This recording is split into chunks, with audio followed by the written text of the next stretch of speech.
A continuación, ortopedia y traumatología.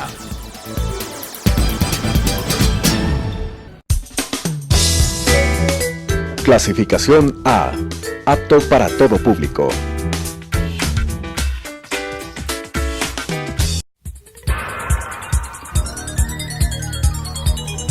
Las opiniones vertidas en este espacio por la producción y dirección del programa son de exclusiva responsabilidad de sus autores y de quienes intervienen en ellos.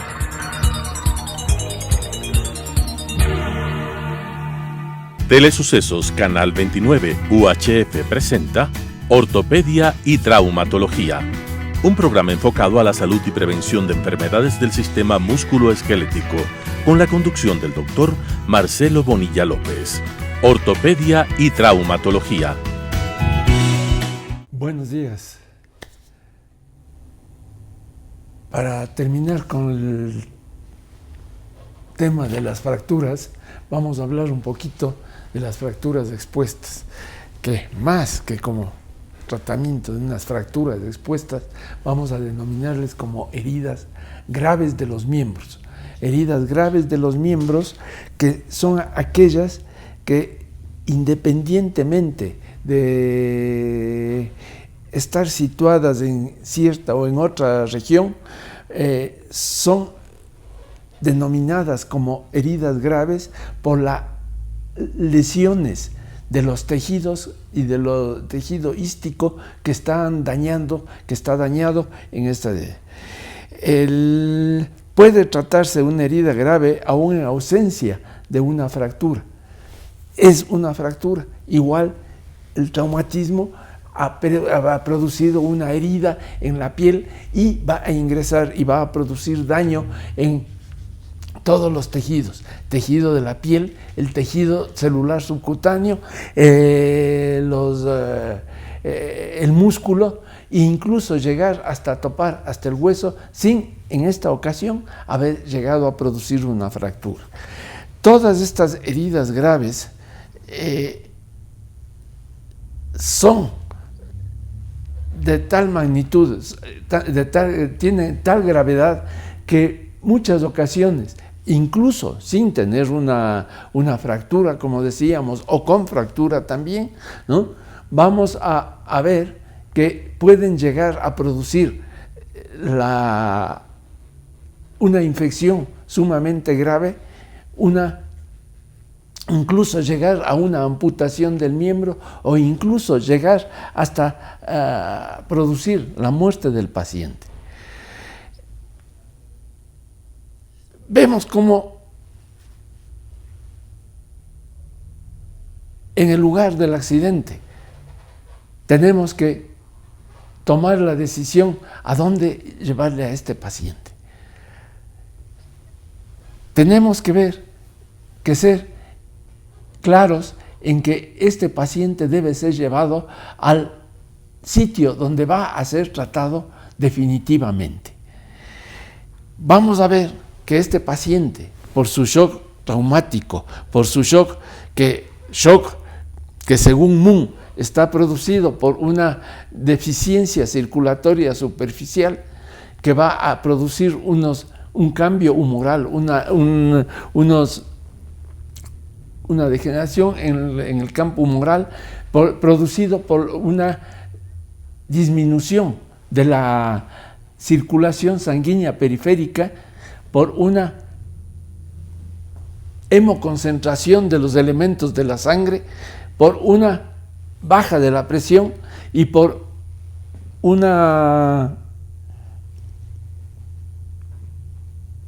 golpe secundario, por una vasoespasmo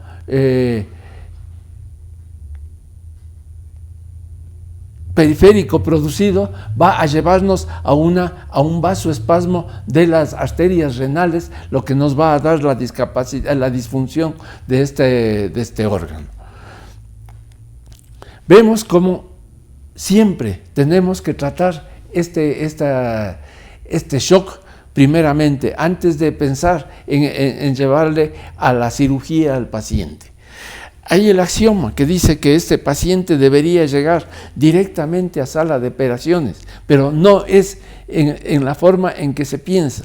No podemos llegar a operar a este paciente mientras no esté estabilizado su problema general.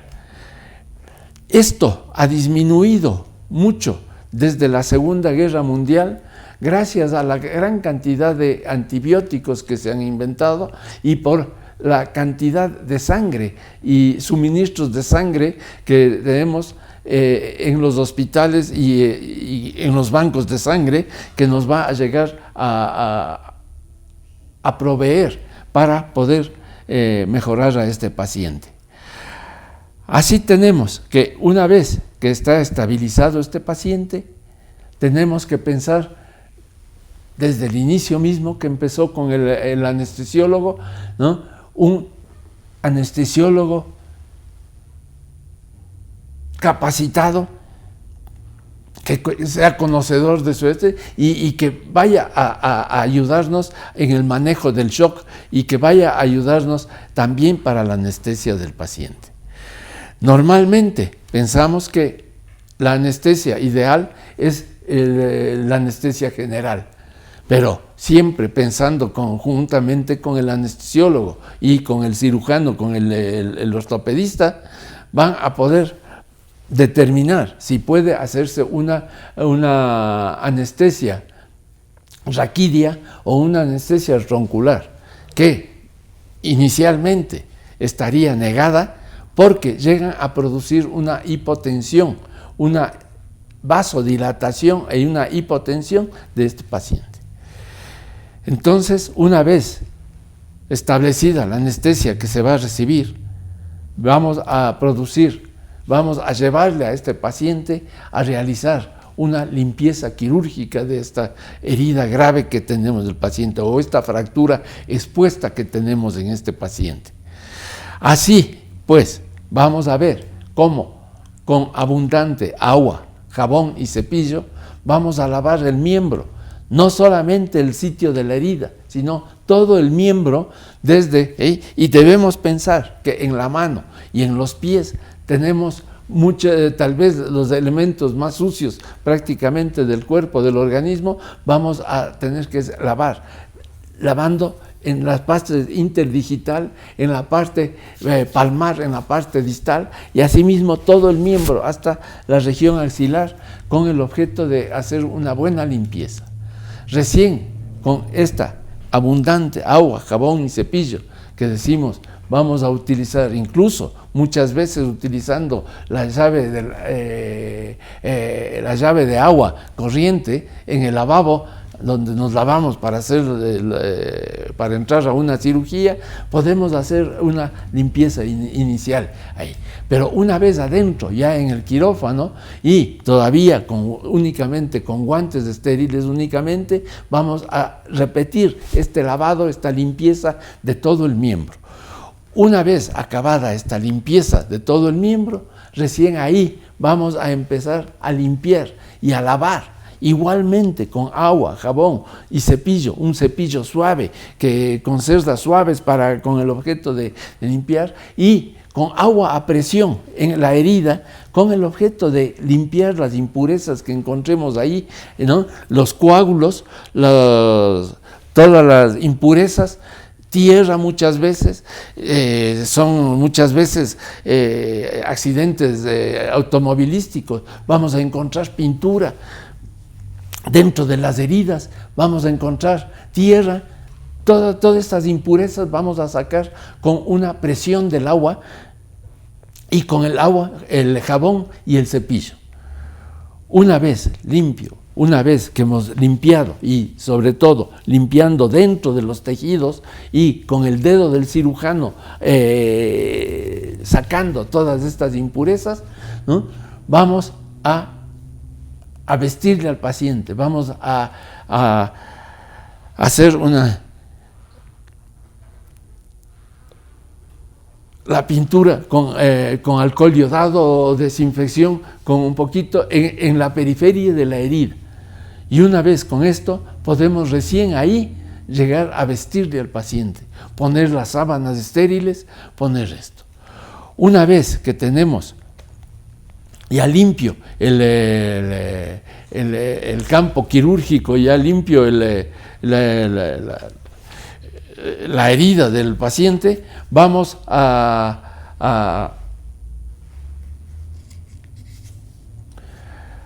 proceder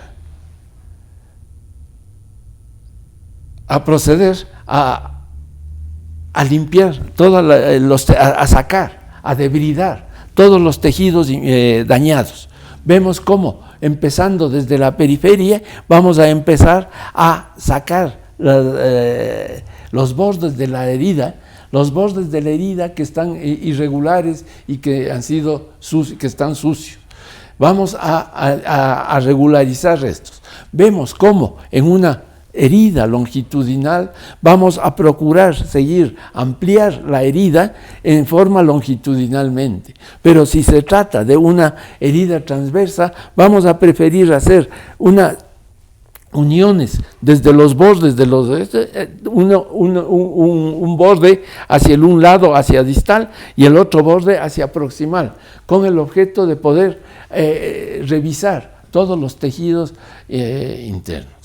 Vamos a proceder a sacar todo el tejido celular, ya sacada la piel que se ha sacado, vamos a proceder a sacar el tejido celular subcutáneo. Del tejido celular subcutáneo, que en partes pueden ser bastante grueso o puede ser delgado. Pero este tejido debe ser ampliamente resecado, sobre todo en las partes dañadas, desvitalizadas. Vamos a sacar todo este tejido que no tiene circulación y que no se encuentre pegado a la piel.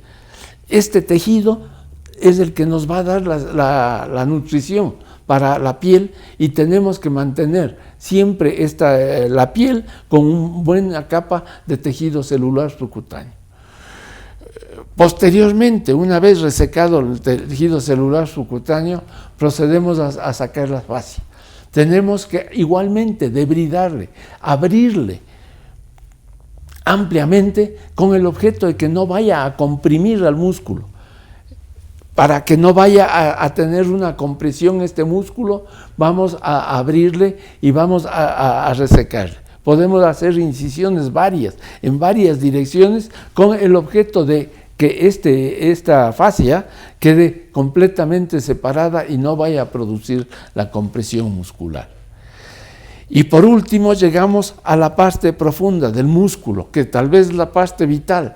Vamos a tener también que resecar todo el tejido desvitalizado. Vemos cómo, inicialmente, si es que no hemos colocado un torniquete, tenemos que ver y resecar todo el tejido que esté desvitalizado, muerto y que no tenga circulación. Vemos cómo, al tocarle con una pinza, se estimula y se mueve. Pero este músculo, si está desvitalizado, por más que le pince, no va a moverse y no va a ver. Igualmente, al momento de cortar este músculo, vamos a ver que no produce un sangrado. O sea, tenemos que resecar todo el tejido que no se estimula eléctricamente o con el tacto, o que no sangra al momento del corte con el bisturí o con la tijera. Entonces tenemos que resecar, hacer resecciones muchas veces bastante amplias. No nos importa mantener un tejido desvitalizado.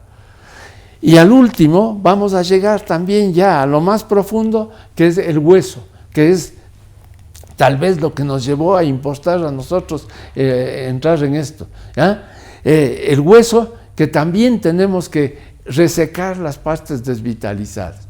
Tenemos que en este caso, en este tejido, ser bastante económicos, tratar de no resecar, o sea, de mantener la mayor parte de tejido óseo, con el objeto de evitar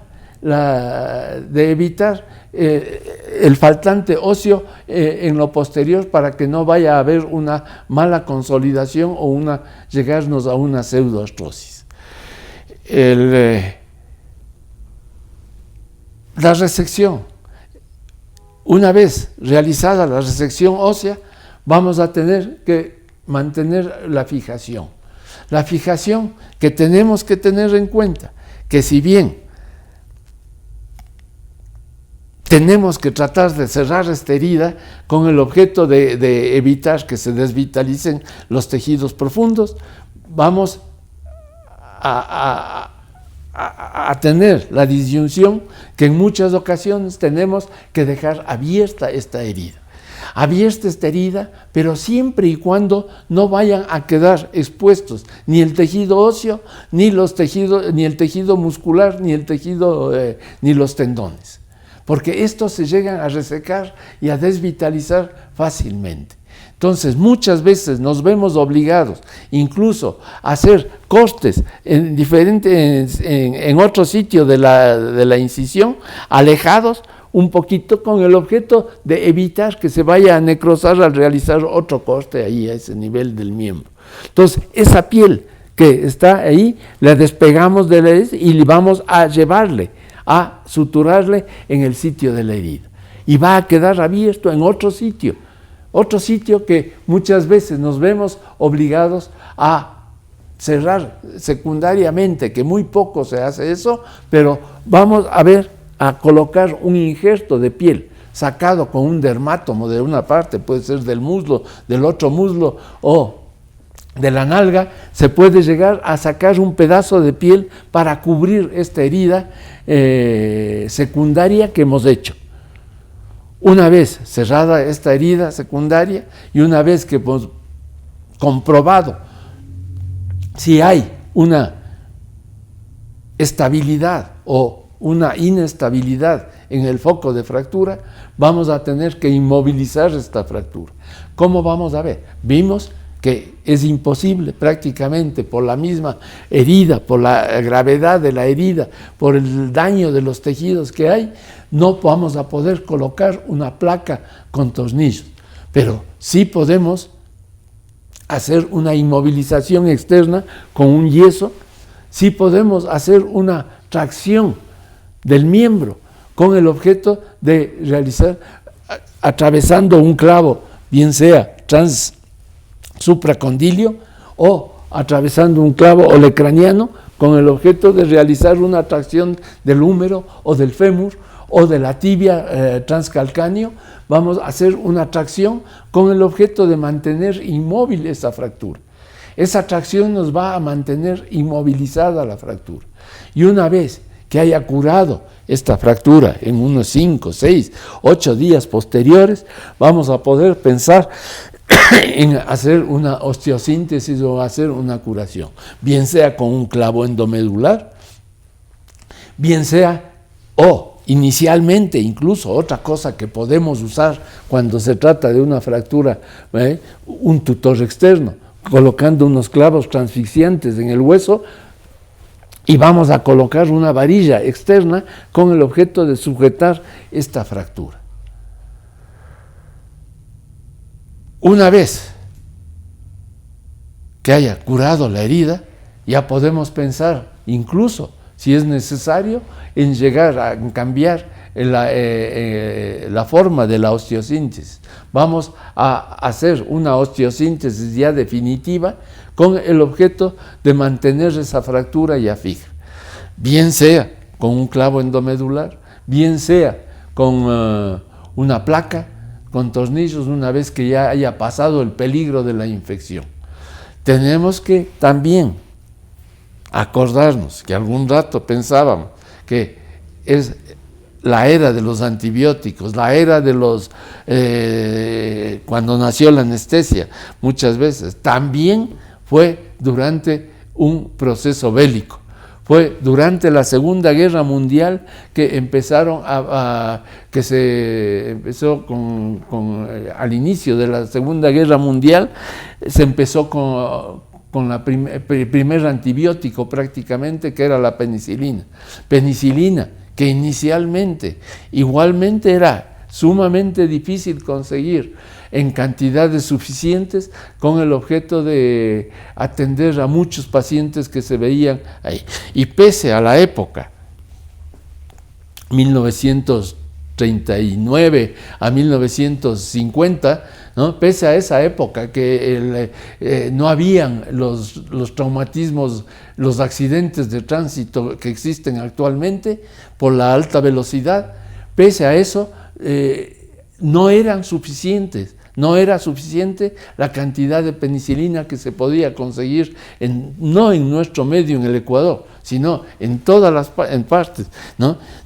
Igualmente dificultades tenían en Argentina, en Estados Unidos, en Brasil, en todo lado, la falta de este antibiótico. Pero igualmente, los bancos de sangre que fueron instalados también durante las guerras mundiales, también esto nos ayudó para tener, para el tratamiento del shock inicial, esa reposición de líquido que teníamos, de sangre, de plasma, eso también nos ayudó para dar una mayor sobrevida a estos pacientes.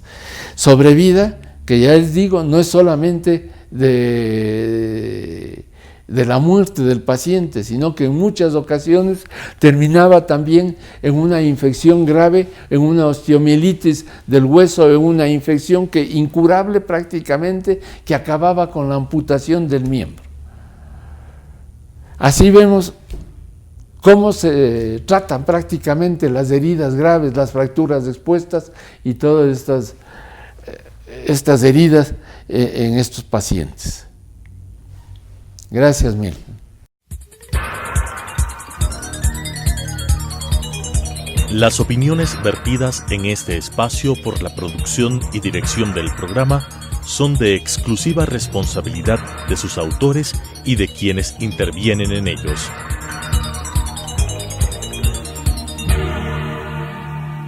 Telesucesos Canal 29 UHF presentó Ortopedia y Traumatología, un programa enfocado a la salud y prevención de enfermedades del sistema músculo-esquelético, con la conducción del doctor Marcelo Bonilla López. Ortopedia y Traumatología.